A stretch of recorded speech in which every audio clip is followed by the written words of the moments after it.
Contoh kecil, bapak kalau istrinya masak keasinan, bapak pilih jujur apa pilih bijak? Kalau pilih jujur pasti ribut. Goblok lu masak keasinan, pasti ribut. Ayo pilih jujur apa pilih bijak? Mesti bijak tuh. Oh, soal keasinan sih bagus. Sedikit kita cobain udah berasa, jadi hemat. Itu sebabnya Quran bilang, innallaha ya'muru bil adli wal ihsan. Taruh ini telur di pinggir meja, nak. Anak yang jujur taruh di pinggir meja. Anak yang ihsan ketengahan dikit, bijak tuh. Ketengahan dikit, nanti jatuh kalau di pinggir. Dan itu bukan pelanggaran. Contoh lagi, Bu, suami nyupir taksi, pulang kerja capek, panggil anaknya, nah tolong badan bapak diinjekin. Kata anaknya, nggak mau pak, itu kurang ajar. Nah coba lihat di sini, konteksnya kan beda ini. Ini permintaan sang bapak, tolong nak, bapak diinjekin badannya pegel. Bapaknya yang minta. Kalau nggak diminta baru kurang ajar. Datang-datang bapaknya diinjekin itu. Tapi long bapaknya yang minta. Ya. Jadi yang ketiga, bohong yang boleh itu apa? Bohong untuk menyelamatkan jiwa seseorang. Itu boleh. Pak, rumah Pak Zainuddin di mana? Kenapa, Bang? Mau tak bunuh dia. Oh, udah pindah, Mas. Pindah. Kemana? Nggak tahu saya. Ujung berung ujungnya lagi sana. Udah pindah. Kita tahu persis, tapi kita bilang nggak tahu untuk menyelamatkan nyawa orang yang jelas tidak bersalah. Itu boleh. Nah, sekarang soal su'uzon, buruk sangka. Quran pesan, jangan kamu berburuk sangka, karena buruk sangka itu sebagian daripada dosa. Jadi belum apa-apa, kalau sudah kita mulai dengan buruk sangka, itu sudah dosa. A priori namanya. Inna ba'da zanni ismun. Sesungguhnya sebagian dari buruk sangka adalah dosa. Bersu'uzon, jelek sangka kepada orang lain. Bukankah kita ini harus diajarkan husnuzon kepada kenyataan yang menurut kita pahit sekalipun? Contoh, Bu, maaf Pak, kalau Bapak kan tenang, CS. Nih reseh nih ini. Kita meleng jadi ngobrol nih kerjaannya nih. Bu. Satu hari seorang petani kerja di ladang. Selesai kerja, istirahat, dia tidur di bawah pohon beringin. Di sebelah pohon beringin ada pohon semangka. Ini petani sambil tidur berpikiran, Tuhan kok nggak adil ya. Masa beringin pohonnya gede, buahnya kecil. Semangka pohonnya kecil, buahnya gede. Tuhan nggak adil nih. Bukan arsitek ulung Tuhan ini. Terbalik nih urusan. Mestinya beringin pohonnya gede, buahnya segede semangka. Semangka pohonnya kecil, buahnya sekecil buah beringin. Nggak adil Tuhan. Baru dia selesai berpikir Tuhan nggak adil, jatuh sebutir buah beringin pas nimpa hidungnya. Dia kaget. Astagfirullahaladzim. Kalau begitu Allah benar-benar adil. Coba kalau buah beringin segede semangka, remek masih. Why? Kenapa kita harus buruk sangka sih? Kenapa kita nggak membanyakan baik sangka saja? Bahkan Allah pun kita protes. Gua kan sujudnya rajin, ngapa rezeki syarat amat sih? Kenapa sih? Ayo jujur, dalam hidup kita sering kayak petani tadi itu. Tuhan pun kita protes. Kita tidak bisa berhusnuzan, berbaik sangka. Jangankan kepada orang, kepada Allah pun kadang kita berburuk sangka. Padahal selalu ada kebaikan dari setiap yang kita saksikan ini. Perbanyaklah husnuzan, baik sangka, supaya hidup nggak capek. Bu, banyak-banyak baik sangka supaya hidup nggak capek. Kalau kita buruk sangka, hidup tuh capek Pak, capek ngelayanin orang yang nggak pukul lagu. Hei.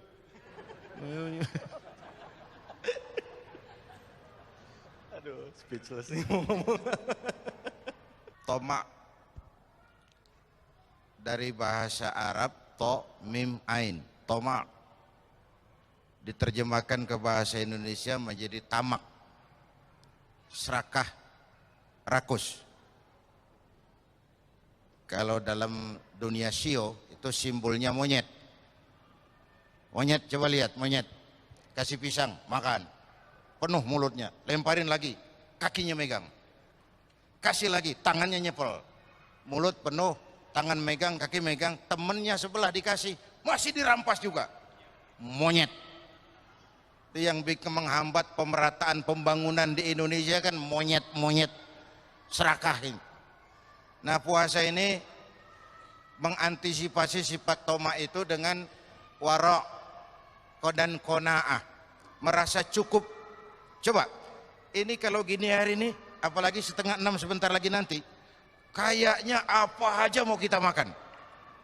Kayaknya kalau boleh orang lain jangan kebagian. Semua saja buat saya. Tapi nanti kena seteguk air sepotong roti selesai itu. Orang kaya, orang yang hidupnya cukup. Orang miskin, orang yang selalu merasa kurang. Itu tasawuf. Orang kaya, orang yang hidupnya cukup. Orang miskin, orang yang selalu merasa kurang. Maka sifat-sifat tomak tadi sudah digambarkan dengan hurufnya, Ustaz. Huruf to, mim, ain. Coba lihat. To tengahnya bolong. Mim tengahnya bolong. Huruf ain kalau berdiri sendiri, mulutnya nganga, perutnya gede. Oh, jadi orang tamak, mulutnya nganga, perutnya gede, bolong. Diisi seapapun nggak akan pernah cukup. Bu, itu yang Nabi isyaratkan. Lau anna libni Adam wadiyani min dhahabin labtagha lahu masalisan. Kalau manusia diberikan 2 ladang emas, puas? Tidak. Mereka akan cari ladang emas ketiga. Tidak akan penuh mulut manusia kalau belum dijejali dengan tanah di balik papan. Di balik papan itu papan di baliknya. Itu namanya balik papan. Itu sudah dijejali tanah baru tenang hidupnya. Dalam konteks dengan puasa, saya memang pernah bilang, dunia pendidikan bilang pendidikan akan lebih berhasil kalau bersifat audio visual. Saya kira itu arahnya. Ngajar anak berenang, bawa ke kolam. Ngajar anak naik sepeda, berikan sepedanya. Ngajar orang cinta fakir miskin, rasain lapar. Nggak bisa kan ngajar orang berenang di teori doang. Ke kolam nggak pernah. Teori hafal, sekali terjun gaya batu. Nggak nimbul lagi. Nah, yang saya maksud audio visual dalam konteks puasa tadi. Yang terakhir Ibu, apa tadi ya? Bagaimana kiat agar lisan lidah, kiat menjaga lidah. Ya, sepanjang Ramadan banyak zikir, banyak baca Quran. Kalau diajak ngomongin orang, maaf lidah saya lagi puasa, maaf kuping saya lagi puasa, maaf mata saya lagi puasa. Bu, habis maghrib aja kalau ngomongin orang, umpamanya. Tapi ya terlalu, wong siang ditahan kok malah begitu ada peluang. Saya mau bilang gini sebenarnya, kemampuan mengendalikan diri bukan pada waktu siang, Pak. Kenapa? Situasi dan kondisinya tidak menunjang puasa. Tapi begitu maghrib, segalanya boleh, situasi dan kondisi memungkinkan, di situ kelihatan pengendalian diri itu. Apa terjadi pembalasan dendam? Mumpung boleh, semua sikat. Yang saya maksud tadi, kalau mau bohong, bukan berarti habis maghrib boleh bohong, bukan. Justru di situ peluang. Kalau sanggup tidak bohong juga, itu dahsyat. Itu dahsyat. Jelas, Bu? Ya, jangan pikir saya ngeri sugesti untuk bohong, tidak. Justru pengendalian diri sesudah maghrib pada saat situasi dan kondisinya mengizinkan. News, berita masih lebih tinggi sedikit dari infotainment. Berita, rakyat kita masih suka berita ternyata. Tapi bahwa ranking kedua diduduki oleh entertainment, ini juga menimbulkan keprihatinan.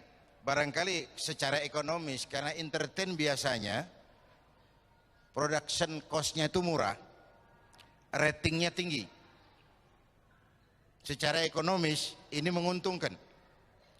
Lalu masyarakat kita memang senang dengan berita-berita tentang public figure, tentang selebritis. Setiap hari, pagi, siang, sore, tengah malam dijadikan idola, dipuja, untuk kemudian juga dicela sekaligus. Bapak Ibu hadirin yang saya hormati, gejala ini di tengah kita masyarakat makin mengalami krisis figur, harus kita selamatkan. Harus kita berikan filter masyarakat kita ini, mana yang harus diidolakan, mana yang sekedar cukup dikagumi, diketahui, dikenal, selesai. Tapi anak-anak kita kan tidak ada filter, semua dicontoh. Karena orang senang biasanya nyontoh. Mau pantas mau enggak itu nomor 86 deh. Yang penting nyontoh dulu. Sampai di kampung saya anak-anak muda celananya pakai paku semua itu, pakai rantai, padahal nggak kemana-mana, nggak show dia. Tapi memang orang cinta itu nyontoh. Nah, dalam kaitannya dengan gosip tadi, dengan berita-berita yang tidak benar tadi, inilah yang harus kita jadikan sebagai filter di tengah-tengah masyarakat kita. Jangan sampai masyarakat kita dibentuk oleh entertain. Sekali lagi, kita percaya bahwa entertain ini memang membuka banyak lapangan kerja. Tapi jangan sampai masyarakat kita dibentuk oleh yang namanya entertain ini. Karena begitu intensifnya penayangannya, sampai kadang-kadang setiap hari, tidak ada hari tanpa diisi dengan hal-hal seperti itu.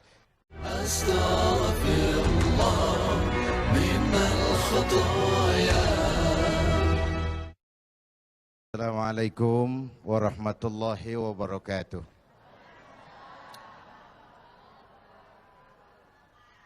Mohon maaf macetnya jalan, tetapi kan terlambat lebih baik daripada nggak datang sama sekali.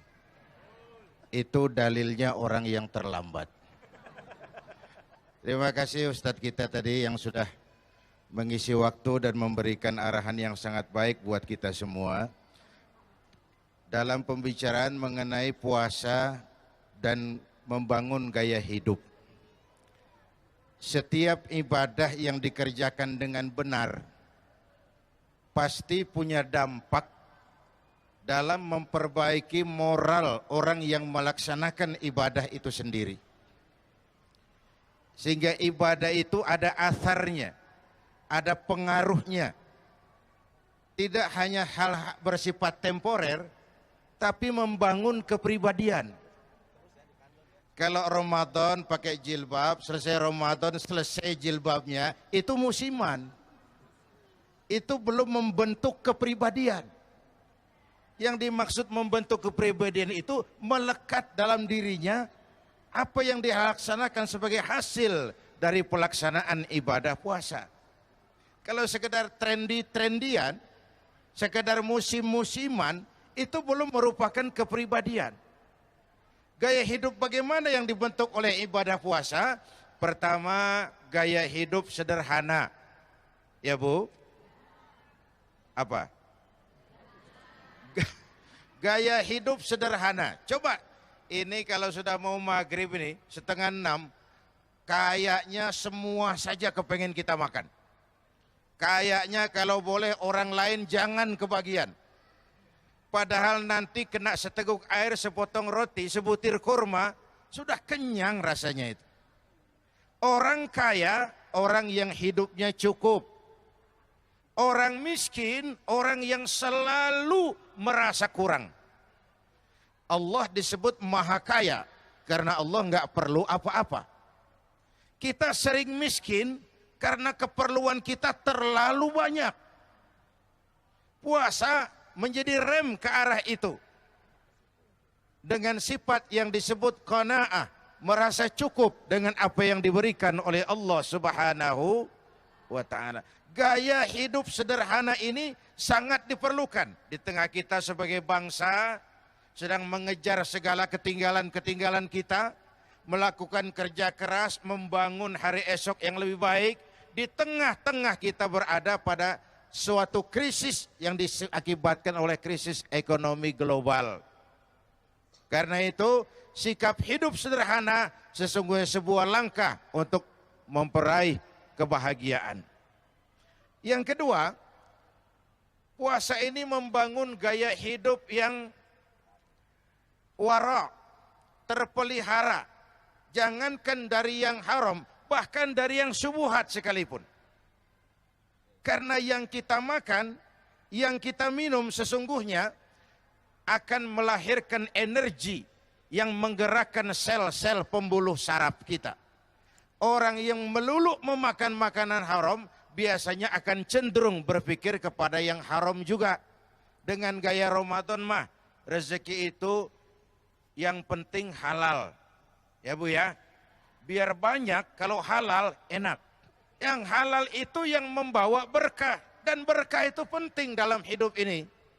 Sebab betapapun juga kekuatan materi, tanpa yang namanya berkah, sulit mencapai kebahagiaan. Hadirin Bapak Ibu dan segenap pemirsa TV One yang saya cintai.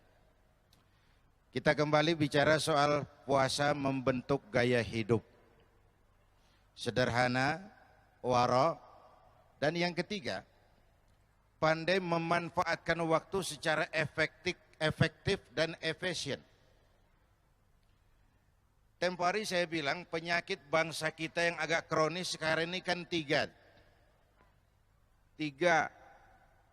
Kudis, kurap, kutil.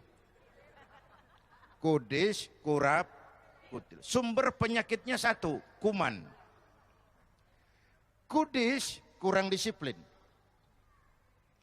Kurap kurang rapi. Kutil kurang teliti. Sumber penyakitnya kuman, kurang iman. Ini enggak ada rujukannya, ini namanya ilmu utak-atik.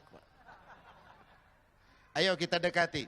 Penyakit pertama kudis. Kita ini bangsa yang rendah disiplinnya di semua bidang. Di semua bidang. Di bidang ekonomi kita ini sudah jatuh jadi bangsa yang konsumtif.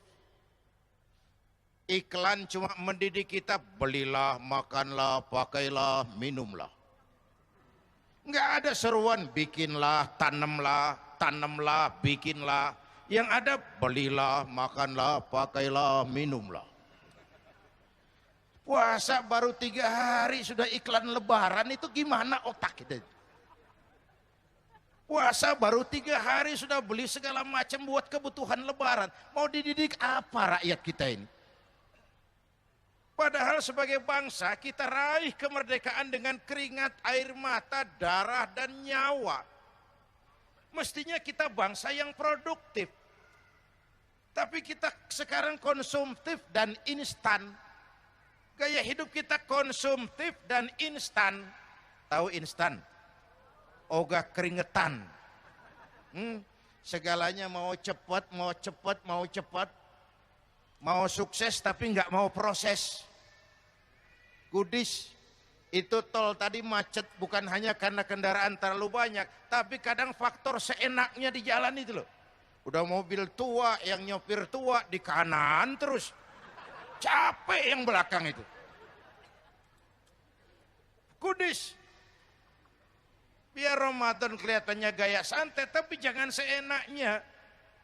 Ada nuansa menggunakan waktu yang efektif.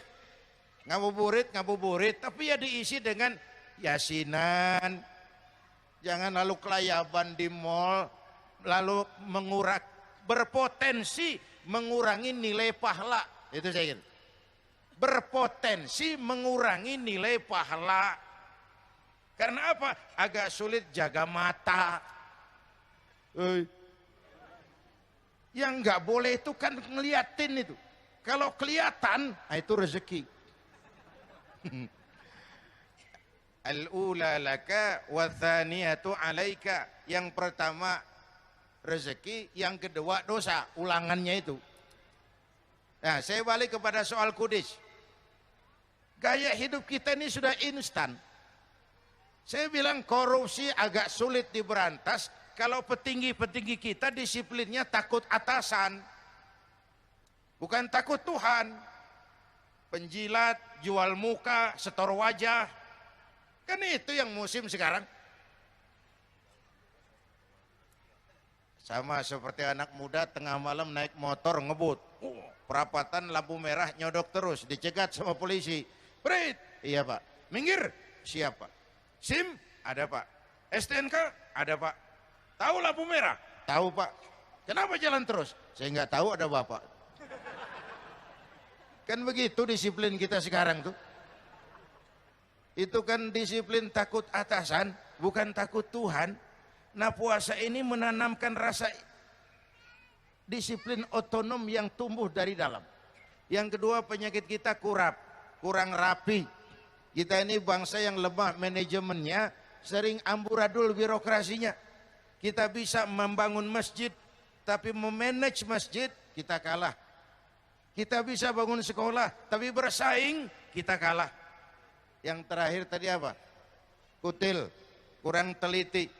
Ini masyarakat kita sekarang masyarakat cepat heran, gampang kagum.